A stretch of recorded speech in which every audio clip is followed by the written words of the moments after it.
So, I want you to think about the last time you asked someone how their new job was going, Oh, yeah. That's always telling. right? Because, like, they almost never talk about the actual work they do anymore or, the mission of the company. No, it's always about the perks. Exactly. They'll be like, well, the health benefits are decent, and they give us free lunches on Tuesdays, or they let us work from home. Yeah, it's all about flexibility and the paycheck. It really is. Yeah. We've built this modern workplace culture that is completely obsessed with the perks, and it's entirely decoupled from the actual purpose of the work itself. And that creates a really profound psychological whiplash. I mean, when a corporate culture or even a whole society achieves this massive hypergrowth but loses its core mission along the way, the daily grind just becomes this unpleasant toll you pay just to access those perks. Which brings us to the focus of today's deep dive. We are looking at a truly fascinating lecture delivered in Busan, South Korea in February of 2026. Yeah, the source material here is incredible. The speaker uses South Korea's rapid post-war economic rise and its current societal struggles as this perfect microcosm. Right, because South Korea went from complete devastation to a global powerhouse in record time. I mean, towering metropolises, massive tech wealth, global cultural dominance. They achieved the ultimate capitalist dream, but they've also maintained the world's highest suicide rate for over a decade. It's such a jarring paradox. You build the empire, but the people living inside it are just deeply unhappy. And the lecture explores how this exact phenomenon bleeds into our modern work culture. Yes. Our mission today is to explore how a society transitions from that purpose-driven collective growth into this state of hyper-individualistic survival. And we're going to get into the hidden role of the intellectuals in that breakdown, right? Plus how completely redefining the word business might actually be the ultimate fix. Exactly. But to start, we really need to understand the mindset of the modern disengaged worker. Oh, and there is this striking Korean idiom in the lecture that perfectly captures this. It describes employees who are only interested in the ceremonial food rather than the chanting. I love that phrase. It's so vivid. It really is. Like you show up to the temple, you sit through the ceremony, but you do not care about the spiritual practice at all. Right. You're not doing the chanting. No, you're just keeping an eye on the buffet table at the back of the room, Yeah. just waiting to grab your share. You're there strictly for the superficial rewards. But to understand why that shift happened, why we stopped chanting and started staring at the buffet, we have to look at how the original workplace contract was fundamentally broken by the leaders. Yeah, let's go back to the early days. Because South Korea wasn't always a nation of people just looking for perks. Not at all. Early on, the workforce was entirely purpose-driven. The modern economy wasn't built on individuals trying to optimize their personal stock portfolios. Right. It was about survival. Survival and national resurrection. People united. They followed visionary leaders who had a concrete plan. They were actively doing the chanting. Exactly. Massive institutions, corporations, religions, they all grew at these unprecedented rates because the everyday people poured their collective energy into that growth. They believed in it. They did. The mass or the volume of these enterprises expanded because the workforce genuinely believed their sweat was contributing to a rising tide. A rising tide that would lift every boat. But the tide didn't lift every boat, did it? No, it didn't, and that's the turning point. As the volume of these enterprises grew into massive global empires, the leaders at the top stopped distributing the water. Who pulled up the ladder? They started hoarding the wealth, the power, all the benefits. They kept the spoils entirely within their own inner circles and immediate families. Which is when the psychological contract completely shatters. Right. The workers look up, realize the leaders are hoarding everything, and they see that the collective mission is just a one-way street now. The motivational speeches suddenly sound incredibly hollow. It's like joining a grueling startup, right? Yeah. You're sleeping under your desk, giving it your all because you believe in the mission. Oh, the classic startup grind, yeah. And then 3 years later, you watch the founders buy private jets while they deny you any meaningful equity. It's a gut punch. It really is. But let me ask you this, or rather, let's look at it from the worker's perspective. Isn't it completely rational, then, for the workforce to pivot and just start looking out for themselves? How do you mean? Like if I'm in that startup, looking out for myself isn't inherently selfish. It's just rational survival. I'm just adapting to a selfish system, And that is the tragic reality of the situation. The lecture points out that this is a completely rational adaptation. Right. That exact realization birthed the everyone for themselves culture. Once the workers realized the leaders were extracting value without returning it, the employees shifted to an extraction mindset too. Grab the ceremonial food while you can. Exactly. They thought, I need to secure my own survival before the table is empty.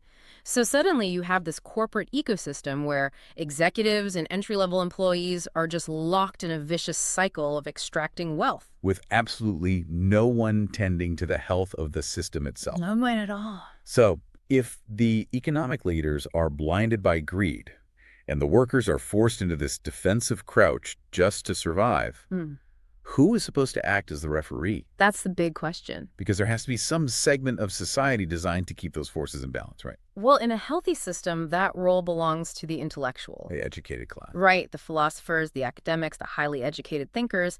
The lecture actually outlines this fascinating unwritten societal contract for the intellectual. How so? You have to view an intellectual not just as someone who happens to be naturally smart, but as a massive societal investment. Okay, a societal investment. Yeah. Society, extended families, the working class, they essentially pooled their scarce resources to support these specific individuals. They shielded them from hard labor so they could go to universities and elevate their thinking. Oh, wow. So it's like society acted as an angel investor. That's a perfect way to put it. The community crowdsourced the funding for these intellectuals' brains, fully expecting an ROI, a return on investment, for the broader public once these minds matured. Exactly. In return for that angel investment, their designated role was to act as the ultimate middleman. They were supposed to guide the economic leaders. Because a CEO might be great at making money, but terrible at ethics. Exactly. The intellectual's job was to step in and say, okay, you built the factory and generated immense wealth. Now, here is how we deploy that wealth brilliantly to build a thriving community. They were the designated guides. They were tasked with ensuring the benefits of a booming economy actually reach the everyday people who originally funded their education. But upon IPO, they absconded with all the equity. They completely betrayed the contract. Instead of serving as the bridge between wealth and society, the source argues that these intellectuals became incredibly selfish. Yeah, the lecture gives these darkly specific and honestly slightly humorous examples of this. It does. It talks about highly educated people using all that societal backing just to send their own kids to study abroad. Or to buy luxury goods. Yeah. Like, it specifically mentions buying Louis Vuitton bags for their spouses. Which is just the supreme irony. Right. You have a brilliant mind refined by decades of societal sacrifice, and you reduce its ultimate purpose to hoarding a leather good. It completely ignores even their own extended families, let alone the society that funded them. It is an absolute failure of their mandate. It's as if society funded this massive, expensive bridge to connect the wealthy mainland to the struggling islands. But once the bridge was finally finished, it decided it didn't want to facilitate traffic anymore. We want it to be a toll booth. Exactly. Yeah. It just started charging exorbitant fees to exist, keeping all the money for itself. And what's wild is the lecture notes, these intellectuals didn't even want to be guides anymore. They wanted to be the corporate bosses. They entirely abandoned their guiding role. And when the middlemen abandon their post, when the referee tries to become the star quarterback, you get a catastrophic vacuum of leadership. Which leaves everyone totally adrift. Right. The intellectuals are hoarding, the CEOs are hoarding, and the everyday people are just left in the cold. This brings us to what the source calls the profound national crisis. The going crazy phenomenon. Yes. South Korea is described as being in total chaos. Everyone is struggling and going crazy. The rich, the highly educated, the ignorant, the beautiful, the plain everyone. Because it's an equal opportunity chaos? The rich are miserable living in paranoia, terrified of losing their hoarded resources. The poor are starving for basic stability. And the intellectuals are miserable because their luxury goods provide absolutely no deeper psychological purpose. Yeah, a Louis Vuitton bag isn't going to cure an existential crisis. Exactly. And this loss of direction, this society-wide psychological collapse, is what has resulted in the country maintaining the world's highest suicide rate for so long. It's a stark indicator of a population starving for a larger purpose. Which makes me wonder, if the corporate bosses are greedy and the academics are acting like toll booths, where are the spiritual leaders? You'd think they would step up. Right. Shouldn't the religious figures, the monks, the pastors, the priests, be stepping into this void to offer that deeper meaning? The text points out that true spiritual or mental leaders are completely missing. Modern religious figures who should be guiding people based on the laws of nature and deep personal discipline, well, they've devolved Evolved into what? into mere intellectuals in their own fields. Oh, so they're basically just bureaucrats of faith. That's a great way to say it. Bureaucrats of faith. Instead of serving the public and finding new paths, they rely on rigid dogma. And what's worse, they've just created these insulated cartels. Cartels. That's a strong word to use for religious organizations. It is, but it fits the mechanism.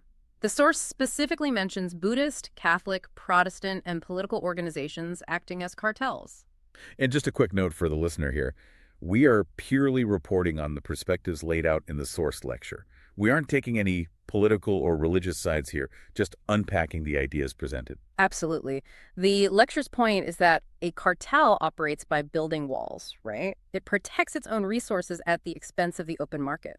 So these religious and civil groups are hoarding donations and protecting their specific flock while completely ignoring the broader human collective outside their walls. Yes. It is the everyone for themselves culture operating at a group level instead of an individual level. Okay, but let me challenge that framing for a second. Sure. Because when the broader economic system is as hostile and cutthroat as we've described, can we really blame a local community leader or a pastor for forming a protective bubble? It's a fair question. Like, if a local church circles the wagons to make sure its own congregation can pay rent and buy groceries, that isn't malicious cartel behavior. They might just see it as survival in a storm. It is absolutely a survival mechanism. But the distinction the lecture makes is between surviving a storm and actually stopping the storm. A life raft versus navigating to shore. Exactly. A life raft keeps your small group from drowning, but when the people who are mandated to be visionary leaders reduce themselves to just life raft captains, the entire society stays permanently trapped in the hurricane. I see. They are failing their higher mandate to find a path forward for everyone. Precisely. So we're looking at a fundamentally broken chain at every level. Leaders extracting, intellectuals acting as toll booths, spiritual guides acting as cartel bosses, and workers just grabbing the ceremonial food. It is a very bleak diagnosis. Right. But the lecture doesn't stop there. It actually offers a fix. A very specific mechanical fix. Right. And it requires us to completely redefine what it means to run a business and what it means to be educated. Yes, the source breaks down the evolution of commerce into 3 distinct stages. Understanding these stages is how we see the way out. Okay, walk us through the stages. Stage 1 is the merchant, or and excuse my pronunciation, Jangsachi. Jangsachi, just out to make money, right? Pure transactional commerce. You sell a good to secure a basic capital. It's pure survival. Then stage 2 is the growing business, or the jiobin. The Jibin. So this is when it scales up. Right. This enterprise grows in massive scale by adopting a social ideology. This is what South Korea did during its boom, expanding and securing a massive market footprint. But the text argues almost no one makes it to the final stage. Almost no one. Stage 3 is the true business operator, the Sayobga. This is a level very few have reached today. So how does a true business operator function differently from, say, a stage 2 tech CEO? The metric for success completely flips. A true Sayobga is no longer focused on making money or even growing the company's size. Their singular operational focus is broadly benefiting people. Okay, I have to jump in here. That sounds fantastic for a motivational poster in an HR department. Right, it sounds very idealistic. Yeah. But how does that actually work in reality? Yeah. If I run a corporation and pivot to just broadly benefiting society, without looking at the bottom line, my board will fire me in a week. You'd think so. But the lecture points out the supreme irony of stage 3. By focusing purely on how to help society, massive economic success naturally follows. Really? Because when your service fundamentally elevates the human condition, you create undeniable trust. You become indispensable. The wealth becomes a natural byproduct of the societal benefit rather than the primary goal. Oh, wow. Which explains why the text identifies only 3 very specific industries as true businesses. Yes, education, welfare, and culture. Those are the only sectors that qualify as true businesses in this framework. Because those sectors build human infrastructure. If your culture is vibrant, your welfare provides stability, and your education develops strong character, the economic output of your society will be virtually limitless. Let's drill down into that education piece, because the lecture draws a huge distinction between having knowledge and having a true education. This is a crucial part of the argument. It states that South Korea, and the modern world generally, has lots of knowledge, but almost zero true education. Wait, what's the difference? Isn't getting knowledge the whole point of going to school? Well, the lecture defines knowledge as essentially a database. It's the accumulation of past logical systems, historical facts, other people's formulas. The raw data of what has already happened. Right. Memorizing dogma or math proofs is just downloading existing information. True education, on the other hand, is the operating system that runs the database. I like that. Database versus operating system. Education is the character development and social development required to take that raw knowledge and use it to find new, correct paths for humanity. Knowledge looks backward, education forges the path forward. And the lecture shares this fascinating historical anecdote about how South Korea actually tried to implement this, but failed. Yeah, the forgotten pledge. Exactly. Even as impoverished children sitting in bare classrooms after the war, being disciplined with sticks, South Koreans were uniquely taught that they were born with a historical mission. A mission to contribute to the co-prosperity of mankind. Think about the weight of that. It's incredible. You have absolutely nothing, your country is in ruins, and you're being taught your life's purpose is to uplift all of humanity. Even North Korea didn't teach this, according to the source. It is the ultimate purpose-driven chant, but it failed to produce a Stage 3 society. Because it was beaten into them as rote memorization. It was treated as just knowledge for a test, rather than truly researched and understood education. They had the blueprint, but they only memorized the lines on the paper. They never developed the character to actually mix the concrete. It's like memorizing a recipe book word for word without ever stepping into a kitchen to cook a meal. We have all the data, but we completely lack the human application. And that brings us right back to why the intellectuals failed. Society paid for them to study the map, but they just used it to find the quickest route to a luxury store for themselves. They hoarded the data. They never taught anyone how to walk the terrain. Exactly. So if we pull all of this together for the listener, if you've ever sat at your desk and felt that lingering emptiness because you were just watching the clock until you can go home and enjoy your perks. Right, that disengagement. Yeah, that feeling isn't a personal failing on your part. It is the downstream effect of a broken societal chain. When leaders hoard the rewards, when the intellectuals serve only themselves, and when we mistake just downloading data for true education, the whole system loses its purpose. The chanting stops making sense. So of course you're just going to look at the buffet table. And the challenge for all of us is to evaluate the organizations we participate in. Are you working for a mere merchant that is just hoarding resources and acting like a cartel? Or are you part of a true business aimed at broadly benefiting people? And on a personal level, are you using your own crowd-funded knowledge, your degrees, your privilege to build a private toll booth? Or are you acting as a bridge for others? Because building a bigger buffet table of corporate perks is never going to cure the emptiness of a broken system. We have to figure out what song is actually worth chanting again. We really do. And as we wrap up this deep dive, we want to leave you with one final lingering question to turn over in your mind.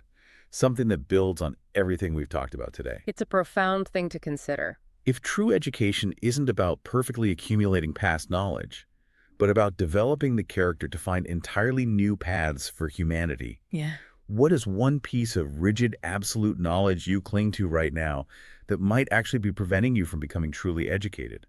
Think about it.